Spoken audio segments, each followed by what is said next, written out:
Welcome to my YouTube channel CA Rashmi's learning hub. और इस video में हम करने जा रहे हैं कस्टम्स लॉ का टॉपिक वैल्यूएशन। वैल्यूएशन की क्वेश्चन सीरीज हम ऑलरेडी कंटिन्यू कर रहे हैं, जिसकी पार्ट 1 की वीडियो पहले से अपलोडेड है। उसका लिंक मैं इसके डिस्क्रिप्शन में भी शेयर कर दूंगी। और ये है पार्ट 2 की वीडियो, जिसमें हम एक और क्वेश्चन, नया क्वेश्चन वैल्यूएशन का आज हम कवर करने जा रहे हैं। ठीक है। सो इस क्वेश्चन को कवर करने के लिए सबसे पहले आपको एक दो बातें ध्यान में रखनी है, वो मैं आपको बता देती हूँ। क्या क्या पॉइंट्स आपको ध्यान में रखने हैं।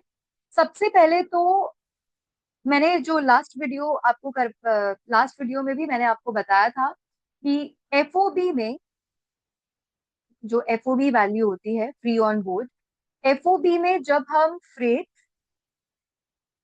और इंश्योरेंस ऐड कर देते हैं, फ्रेट कौन सा वाला फ्रेट की बात हो रही है, कौन सा ट्रांसपोर्टेशन की बात हो रही है, एक्सपोर्टिंग कंट्री से जो इंपोर्टिंग कंट्री में आने के लिए जो ट्रांसपोर्टेशन चार्जेस हैं, ये वो फ्रेट की बात हो रही है।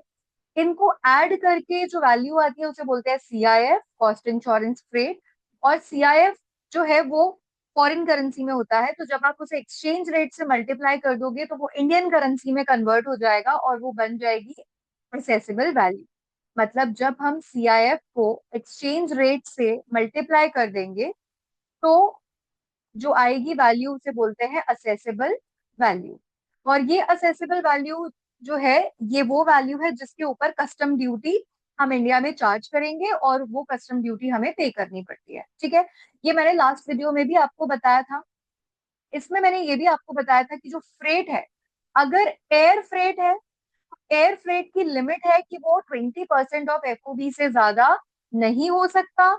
अदरवाइज जो फ्रेट है, अगर बाय शिप है या जैसे भी है बाय लैंड है, अगर आप ट्रांसपोर्टेशन कर रहे हो तो उस केस में कोई लिमिट नहीं है। जितना ट्रांसपोर्टेशन चार्जेस दिया होगा वो पूरा हम कंसिडर कर लेंगे। और एयर फ्रेट में बस जो मैक्सिमम लिमिट है दैट इज 20% ऑफ एफओबी। ठीक है। इंश्योरेंस में मैंने आपको बताया था, अगर इंश्योरेंस चार्जेस आपको क्वेश्चन में गिवन है तो आप वो चार्जेस लोगे, नहीं गिवन तो हम लेते हैं 1.125% ऑफ एफओबी। ये लास्ट वीडियो में हम ऑलरेडी डिस्कस कर चुके हैं। इसके अंदर आपको एक और पॉइंट मुझे बताना है, वो ये कि कई बार ना क्वेश्चन में आपको जो वैल्यू दी होती है ना प्रोडक्ट की, वो वैल्यू या प्राइस दिया होता है eight the factory of exporter.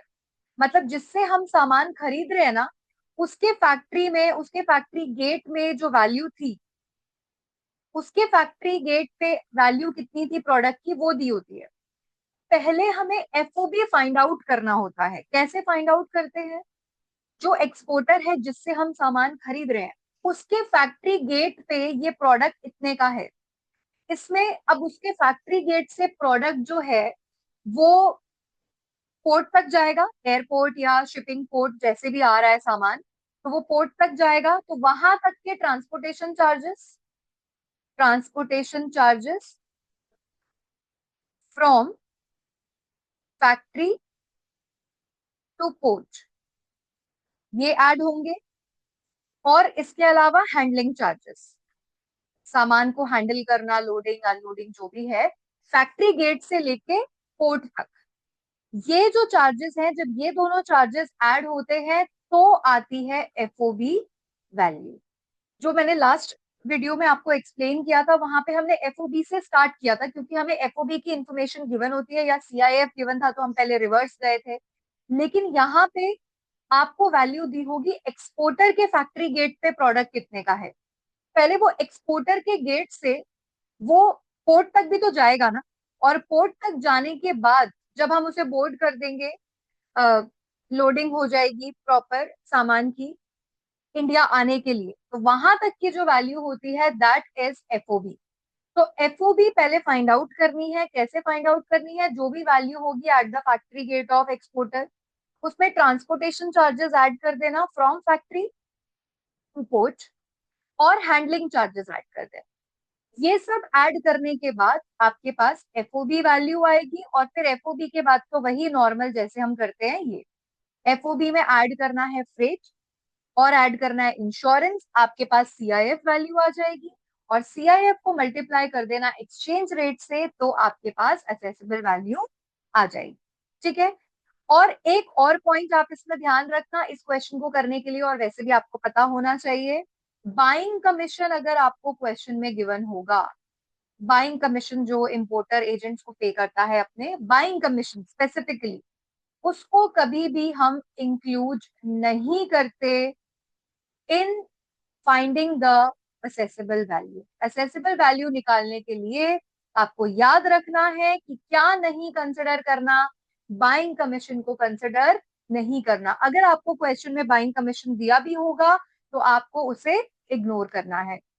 ये जो क्वेश्चन सीरीज मैंने आपके साथ स्टार्ट की है, इसमें मैं डिफरेंट डिफरेंट टाइप्स के क्वेश्चंस कवर कर रही हूँ, और उसमें जो जो पॉइंट्स आ रहे हैं मैं आपको साथ के साथ वो रिवाइज करवाती जा रही हूँ। तो हम जो भी क्वेश्चन में पॉइंट्स कवर हो रहे हैं वो पहले रिवाइज कर रहे हैं, और उसके बाद हम वो क्वेश्चन प्रैक्टिस कर रहे हैं। तो आपके एग्जाम्स आने वाले हैं, आपको बहुत हेल्प होगी, सारे पॉइंट्स आपको साथ साथ रिवाइज होते जाएंगे। ठीक है। तो चलिए अब हम देखते हैं इसके ऊपर question. From the particulars given below, find out the assessable value of the imported goods under the Customs Act 1962। तो आपको assessable value find out करनी है। क्या लिखा है देखो, cost of machine at the factory of exporter, exporter की factory पे मशीन की वैल्यू कितनी है, $10,000। Transport charges from the factory of exporter to the port for shipment 500। तो पोर्ट की बात हो रही है शिपमेंट के लिए, इसका मतलब ये एयर फ्रेट वाला क्वेश्चन नहीं है। तो जब एयर फ्रेट होता है तो आपको ये भी याद रखना है कि जो ट्रांसपोर्टेशन चार्जेस हैं, ये वाले ट्रांसपोर्टेशन नहीं, ये तो फैक्ट्री गेट से इंपोर्टर के एक्सपोर्टर के फैक्ट्री गेट से पोर्ट तक के चार्जेस हैं, वो नहीं। जो वहां से एक्सपोर्टिंग कंट्री से जब इंडिया आ रहे होते हैं, तो वहां से जो इंपोर्ट करने के जो ट्रांसपोर्टेशन कॉस्ट होती है, वो वाला फ्रेट जो है, एयर फ्रेट 20% ऑफ एफओबी से ज्यादा नहीं होना चाहिए। लेकिन यहाँ पे ऐसा नहीं है, ये शिपिंग वाला है और नॉर्मल हम पोर्ट पे जा रहे हैं, तो इसका मतलब ये एयर फ्रेट वाला क्वेश्चन नहीं है। तो ये ट्रांसपोर्टेशन चार्जेस देखो, फैक्ट्री ऑफ एक्सपोर्टर से लेके to the port for shipment 500, और ये फैक्ट्री गेट की वैल्यू है, उसमें ये ट्रांसपोर्टेशन चार्जेस ऐड हो जाएंगे, अभी मैंने आपको समझाया था। Handling charges paid for loading the machine in the ship, ship में लोड करने के चार्जेस ये भी ऐड हो जाएंगे। जब आप इन तीनों को प्लस करेंगे तो आ जाएगी कौन सी value, FOB, free on board value आ जाएगी। आगे देखो, बाइंग कमीशन दिया हुआ है, मैंने आपको बताया था कि बाइंग कमीशन को कंसिडर हम नहीं करते। नेक्स्ट, फ्रेट चार्जेस दिए हुए हैं from exporting country to India. ये फ्रेट चार्जेस आप एक्चुअल ले लोगे, क्योंकि यहाँ पे एयर फ्रेट वाला क्वेश्चन नहीं है। Exchange rate to be considered कितना, $1 is equal to 70 rupees, $1 70 rupees के बराबर है। तो लास्ट में हमको जो आपकी सीआईएफ वैल्यू आएगी, उसको इस 70 रुपीज से हम मल्टीप्लाई कर देंगे, तो हमें असेसेबल वैल्यू मिल जाएगी इंडियन करेंसी में। एक्चुअल इंश्योरेंस चार्जेस हमने पे तो किए हैं, paid, but are not ascertainable, मतलब इंश्योरेंस चार्जेस हमें पता नहीं है कि कितने हैं, मालूम नहीं है कितने हैं। तो आपको पता है कि जब इंश्योरेंस चार्जेस नहीं गिवन होते क्वेश्चन में, तो हम कितना कंसिडर करते हैं, 1.125% इसका, एफओबी का। तो वही हमें इस क्वेश्चन में करना है। तो चलिए क्वेश्चन स्टार्ट करते हैं, सॉल्यूशन स्टार्ट करते हैं इसका। तो यहाँ से हमने किया स्टार्ट, कंप्यूटेशन, क्या फाइंड आउट करना है हमें, असेसेबल वैल्यू। तो हम लिखेंगे कंप्यूटेशन ऑफ असेसेबल वैल्यू। ठीक है। सबसे पहले यहाँ पे हम डॉलर्स का ही सिंबल बना रहे हैं, क्योंकि अभी पहले डॉलर्स में ही वैल्यू फाइंड आउट करेंगे, सीआईएफ वैल्यू, फिर उसे एक्सचेंज रेट से मल्टीप्लाई करेंगे। आपको देखो क्वेश्चन में सबसे पहले गिवन है cost of machine at the factory of export. तो लिख लेते हैं हम, cost of machine at the factory of exporter. तो एक्सपोर्टर की फैक्ट्री गेट पे क्या वैल्यू थी, $10,000। ठीक है। फिर हम इसमें प्लस कर देंगे transportation charges from the factory of exporter to the port for shipment. तो हम ट्रांसपोर्टेशन चार्जेस ऐड कर देते हैं, ट्रांसपोर्टेशन चार्जेस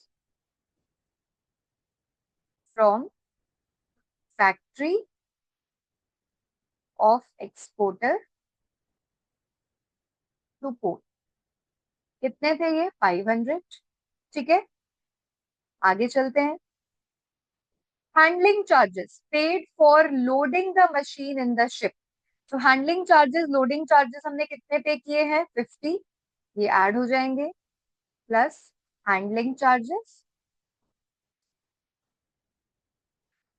50।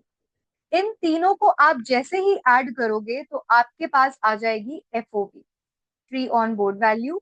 एफओबी वैल्यू आ जाएगी $10,550। ठीक है, एफओबी आ गया। अब एफओबी में हम क्या प्लस करते हैं? दो चीजें हमें प्लस करनी है, फ्रेट और इंश्योरेंस। आप जैसे ही फ्रेट और इंश्योरेंस ऐड करोगे तो आपके पास आ जाएगी सीआईएफ वैल्यू, और सीआईएफ को मल्टीप्लाई करना है एक्सचेंज रेट से। ठीक है, तो फ्रेट कितना है क्वेश्चन में गिवन है, देखो। बाइंग कमीशन को इग्नोर करना है। फ्रेट फ्रेट चार्जेस है आपके पास from exporting country to India 1000। तो हम यहाँ पे लिख देंगे फ्रेट 1000, और इंश्योरेंस भी हमें प्लस करना है, लेकिन क्वेश्चन में आपको पता है कि इंश्योरेंस चार्जेस गिवन नहीं है, तो आपको लेना है 1.125% ऑफ एफओबी। तो हम यहाँ पे 1.125% कर देंगे। किसका कर देंगे 1.125%? एफओबी का। और एफओबी कितना है? 10,550। ठीक है, तो कितना होगा ये? 1.125% ऑफ 10,550, ये हो गया 118.69।